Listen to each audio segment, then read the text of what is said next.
ओम शांति। आइए सुनते हैं 19 फरवरी 2025 की शिव बाबा की ज्ञान मुरली और ईश्वरीय महावाक्य।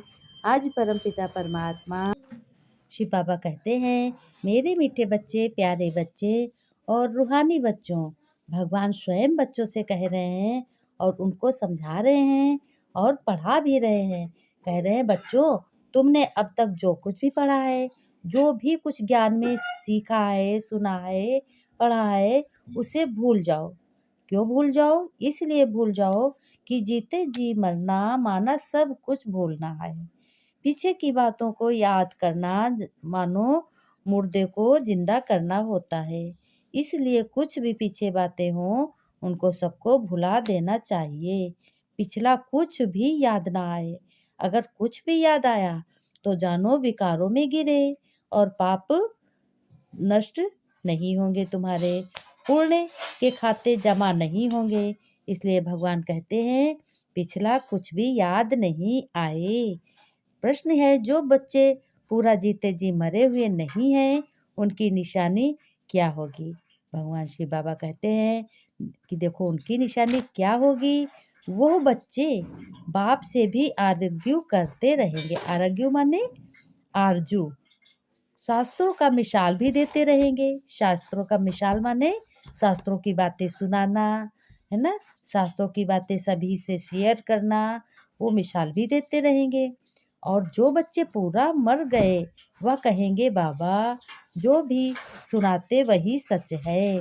जो बच्चे कहते हैं, जो बच्चे भगवान के बनते हैं और जो पिछली बातें याद नहीं करते हैं, आगे सब नई दुनिया, नई बातें, आगे जो भगवान की श्रीमत पर चलते हैं, हर कर्म करते हुए भगवान की याद करते हैं और कर्म करते हैं, वो क्या कहते हैं, बाबा जो भी कुछ सुनाते हैं वो सारी बातें सच है, सारा ज्ञान सच है। इसलिए हमने आधा कल्प जो कुछ भी सुना, बच्चे कह रहे हैं ना, जो कुछ भी सुना वह झूठा भी था, इसलिए अब उसे मुख पर भी ना लाएं। जो कुछ सुना, जो भी बातें सुनी हैं, वो सब झूठा था, इसलिए वो बातें मुख पर कभी भी नहीं लानी है। मुख पर माना उनको अपने मुख से बातें नहीं करनी है। बाप ने कहा है कि हियर नो एविल, जो कुछ तुम देख रहे हो यहाँ वो सब झूठा है, और जो कुछ सुन रहे हो वो सब झूठा, कुछ नया नहीं है, सारा कुछ पुराना है। भगवान शिव बाबा कहते हैं, देखो अब भगवान बैठकर रूहानी बच्चों को समझाते हैं।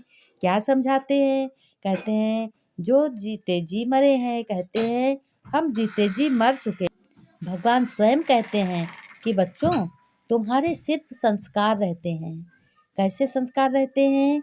कि पहले तुम्हारे संस्कार कैसे थे? भक्ति के संस्कार थे। अब कैसे संस्कार हो गए हैं? अब सारे संस्कार तुम्हारे बदल रहे हैं। कैसे बदल रहे हैं? जब हम भगवान के बच्चे बने हैं, ईश्वरीय औलाद बने हैं, तो हमारे संस्कार कैसे बन रहे हैं? बदल रहे हैं। इसलिए बाप कहते हैं, तुम जो कुछ भी सुनते हो, भगवान कहते हैं तुम्हारी बच्चों मुख्य है गीता। गीता में ही भगवान की समझानी है और ज्ञान है। अब यह है नई बातें। और नई बातें क्या होती हैं? बच्चों हमेशा ज़्यादा ध्यान नहीं दिया जाता। भगवान ने कहा तुम्हारी बुद्धि में नहीं बैठता है क्या, जो सारे दिन में 2 मिनट भी याद नहीं करते हो, बाप का बनते भी हो, अच्छा कर्म भी नहीं करते, तो याद भी नहीं करते हो। लेकिन भगवान कह रहे हैं, बच्चों विकर्म करते रहते हैं और बुद्धि में बैठता ही नहीं है अच्छी बातें, तो कहेंगे ये बाप की आज्ञा का निरादर है। कौन कहेगा? भगवान कहते हैं। पढ़ नहीं सकेंगे तो ताकत बिल्कुल नहीं मिलेगी। जिस्मानी पढ़ाई से भी बल मिलता। जिस्मानी माने जो तुम हद की पढ़ाई पढ़ते हो। पढ़ाई है सोर्स ऑफ इनकम। भगवान ने कहा दूसरा जन्म ले, फिर नए सिर पढ़ना पड़े। यहाँ तो बच्चों तुम जितना पढ़ोगे वह साथ ले जाएंगे, लेकिन तुम प्रारब्ध पाते हो दूसरे जन्म में। प्रारब्ध माने सुख पाते हो, इसका मुआवजा दूसरे जन्म में मिलता है। बाकी सब भक्ति मार्ग की बातें हैं। क्या क्या चीज़ें हैं यह कोई नहीं जानते। रूहानी बाप रूहों को बैठ ज्ञान देते हैं और कहते हैं बच्चों, अब भगवान देखो बच्चों से कह रहे हैं, भक्तों से भी कह रहे हैं कि भक्तों और बच्चों, मैं एक ही बार आता हूँ।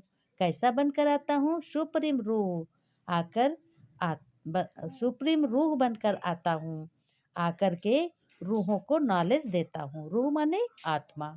परम पिता परमात्मा आत्माओं को नॉलेज देते हैं, जिससे विश्व के मालिक सभी बच्चे बनते हैं। भगवान कहते हैं, बाप की याद में नहीं रहते तो निधन के बन जाते हो। निधन का बना तो जरूर कुछ न कुछ पाप कर्म देंगे। भगवान कहते हैं, मेरा बनकर मेरा नाम बदनाम बच्चों कभी नहीं करना है। एक दो से बड़ा प्यार से चलना है, उल्टा सुल्टा कभी मत बोलना है। भगवान कहते हैं, भिलनी के बेर खाए, अब ऐसे ही भिलनी के थोड़े ही खा सकते हैं। भिलनी से जब ब्राह्मणी बन जाती है तो फिर क्यों नहीं खाएंगे हैं? भिलनी से बेर खाते हैं, भगवान खाते हैं। देखो कैसे शिवरी अपने भगवान के लिए, राम के लिए बेर बीन बीन के रखती है और चक चक कर रखती है। क्यों रखती है? क्योंकि उनको प्रेम होता है भगवान से। तो प्रेम के ये मीठे मीठे बेर चक चक के रखती है कि मीठे हैं कि नहीं है। मीठे मीठे बेर वो चक चक के रखती है। भगवान ने कहा, शंकर कुछ करता है क्या? कुछ भी नहीं, ये सिर्फ गायन है। शंकर द्वारा विनाश होता है, बाकी विनाश तो आपे ही कर रहे हैं। भगवान कहते हैं, मेरे बच्चों, मेरे भक्तों, मैं तो सबका कल्याण करता हूँ। मैं तो कल्याणकारी हूँ, सबका कल्याण करता हूँ, परंतु कैसे और क्या कल्याण करता हूँ ये कुछ कोई जानते नहीं हो। अंग्रेजी में कहते हैं लिबरेटर गाइड, परंतु उनका अर्थ थोड़े ही कोई समझता है। कहते हैं भक्ति के बाद भगवान मिलेगा, सदगत मिलेगी। अब सदगत कब मिलेगी? सर्व की सदगत तो कोई मनुष्य कर ना सके। कोई मनुष्य को मनुष्य सदगत नहीं कर सकता। सर्व की सदगत तो कोई मनुष्य कर ना सके, नहीं तो परमात्मा को पतित पावन सर्व का सदगत दाता क्यों कहा जाए। बाप को कोई भी जानते नहीं हैं। क्या है बाप? कैसा निधन है, निर्धन के हैं। बाप से विपरीत बुद्धि जिसकी है, भगवान से अगर विपरीत बुद्धि है, वह बाप क्या करे? आप बताओ बाप क्या कर सकता? अब किसी का बच्चा अगर बाप के बुद्धि द्वारा नहीं चलता है, अगर उसकी बुद्धि अलग है, तो बाप क्या कर सकता है? बाप तो खुद ही मालिक है। उनकी शिव जयंती भी भारत में मनाते हैं। कहते हैं, जरा भी किसको पता नहीं है। बाप समझाते हैं, तुम पवित्र हो जाओगे बच्चों। सबको मैं घर घर में मैसेज दो। बाप कहते मुझे याद करो, तो विकर्म विनाश हो जाएंगे। तुम पवित्र बन जाओगे।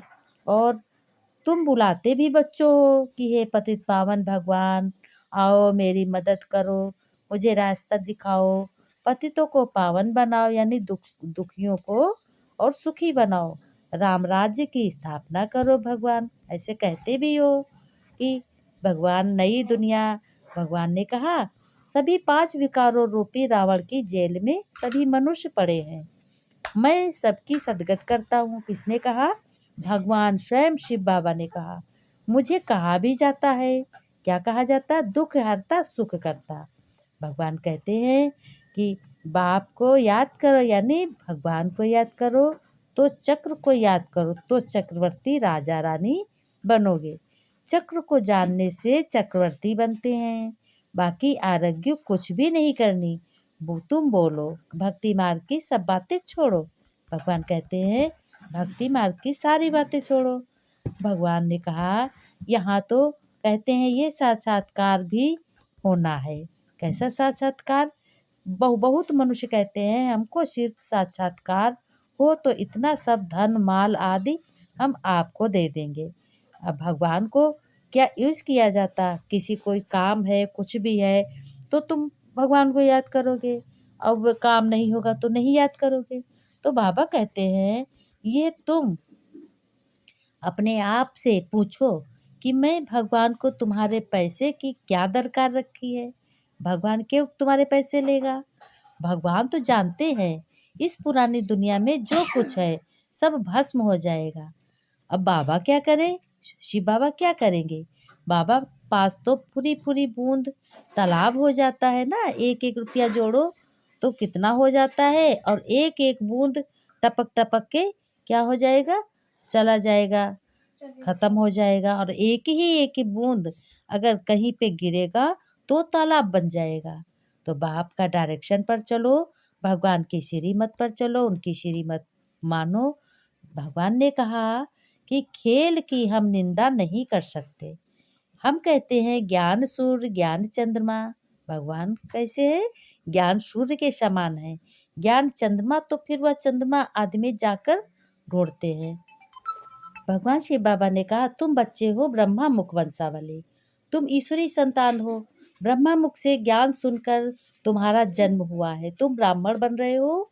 अब ब्राह्मण बन करके फिर तुम देवता बनोगे, देवता के बाद क्षत्रिय, क्षत्रिय के बाद शूद्र, वैश्य बनोगे। 5 वर्ण हैं। भगवान कहते हैं जिससे तुम सारे विश्व के मालिक बनते हो, वह राजाई तुमसे कोई छीन न सके। ये भगवान की पढ़ाई है, भगवान की नॉलेज है और भगवान की जायदाद है तुम बच्चों के पास, तो वो कोई छीन नहीं सकता। ये किसने कहा? ये ब्रह्मा ने कहा। भारत का विश्व पर राज्य था। भारत की कितनी महिमा है, अभी तुम बच्चे जानते हो कि हम श्रीमत पर चलकर ये राज्य स्थापन कर रहे हैं। कौन सा राज्य? सतयुग का राज्य स्थापन कर रहे हैं। वहाँ सब सुख ही सुख होगा। भगवान ने कहा मीठे मीठे सिक्के लदे बच्चों प्रति माता पिता बाप दादा का याद प्यार और गुड मॉर्निंग। रूहानी बाप की रूहानी बच्चों को नमस्ते। हम रूहानी बच्चों की रूहानी बाप दादा को याद प्यार नमस्ते नमस्ते। गुड मॉर्निंग बाबा, शुक्रिया बाबा। धारणा के लिए बाबा ने कहा मुख्य सार, तीव्र पुरुषार्थी बनने के लिए पढ़ाई का तुम्हें शौक रखना है। सवेरे सवेरे उठकर पढ़ाई भी करनी है। साक्षात्कार की आश नहीं रखनी है, इसमें भी टाइम वेस्ट जाता है। शांति और सुख धाम को याद करना है, इस दुख धाम को भूल जाना। यानी ये कलयुग दुनिया को, ये पतित दुनिया को भूल जाना है। किसी से भी आर्ग्यू नहीं करनी है। आर्ग्यू माने खुशामद नहीं करनी।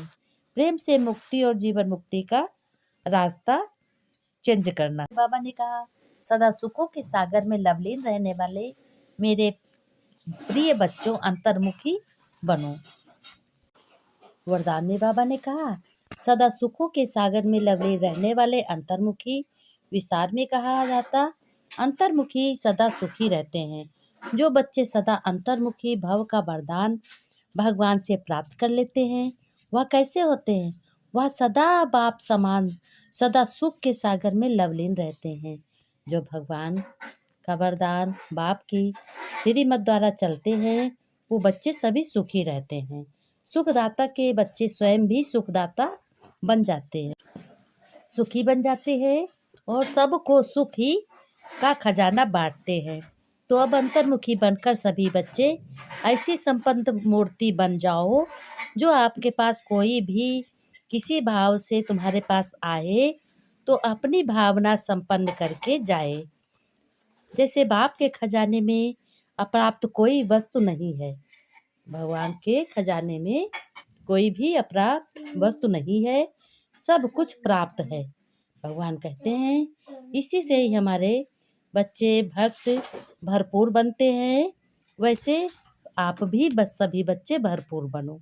स्लोगन में बाबा ने कहा रूहानी शान में रहो तो कभी भी अभिमान की फीलिंग नहीं आएगी। ये सब बातें समझनी है। और भगवान ने कहा मन मना भव, मुझको मन से याद करो, मन को अपने में लगाओ, मन को मेरे में लगाओ तो तुम्हारे सारे पाप नष्ट हो जाएंगे। ये तो हो गई पढ़ाई। अब आइए चलते हैं आध्यात्मिक की ओर। आज का विषय है कि सच्चे तपस्वी कैसे बनते हैं। तो ध्यान से सुनो, हम सभी लोग का सब सच्चे तपस्वी कैसे बनेंगे और एक दूसरे को कैसे बताएंगे। जब तपस्वी सदा आसनधारी होते हैं, जब हम सभी लोग आसनधारी, कौन सा आसन? कमल आसनधारी होते, वे कोई ना कोई आसन पर बैठकर तपस्या करते हैं। आसनी डालते हैं, कुछ भी डालते हैं, है ना, आसन डालते हैं तो उस पर बैठकर तपस्या करते हैं। आप सभी बच्चों का आसन है, एक रस कैसी आसन है? एक रसी स्थिति, फरिश्ता स्थिति, इन्हीं श्रेष्ठ परिस्थितियों के आसन पर स्थित होकर तपस्या करनी है। यानी सोमान का, जैसे स्थूल आसन पर होकर तपस्या करो, शरीर बैठता है ना, इस तरीके से ऐसे श्रेष्ठ स्थित के आसन पर जब मन बुद्धि को बिठाते हैं, मन पर बिठाते हैं, श्रेष्ठ बुद्धि हमारी, श्रेष्ठ कर्म हम करते हैं, श्रेष्ठ बातें करते हैं और मन में जो श्रेष्ठ विचार आते हैं तो उसको मन बुद्धि पर बिठाते हैं। समय चाहे भी जैसा हो और जब चाहो आसन पर बैठ जाओ एक स्थित द्वारा, और जब चाहो श्रेष्ठ की स्थित के आसन पर बैठ जाओ। ये सब अपने हाथ में है। बैठने वालों को भविष्य में राज का सिंहासन प्राप्त होता है। इसलिए हमारी मन बुद्धि बहुत स्वच्छ होनी चाहिए और जीवन में हमें क्या करना है, अपनी वाणी को संयम में रखना है और अति अनिवार्य, ये बहुत ज़रूरी है क्योंकि वाणी से दिए हुए घाव जो होते हैं कभी भरे नहीं जाते। तो आज से हम अपनी वाणी पे ध्यान दें और मीठा बोलेंगे और सभी सब एक साथ रहेंगे, एक भगवान के बच्चे हैं। अब मिलेंगे अगले वीडियो में, हम सब एक साथ फिर बातें करेंगे, फिर पढ़ाई होगी, आध्यात्मिक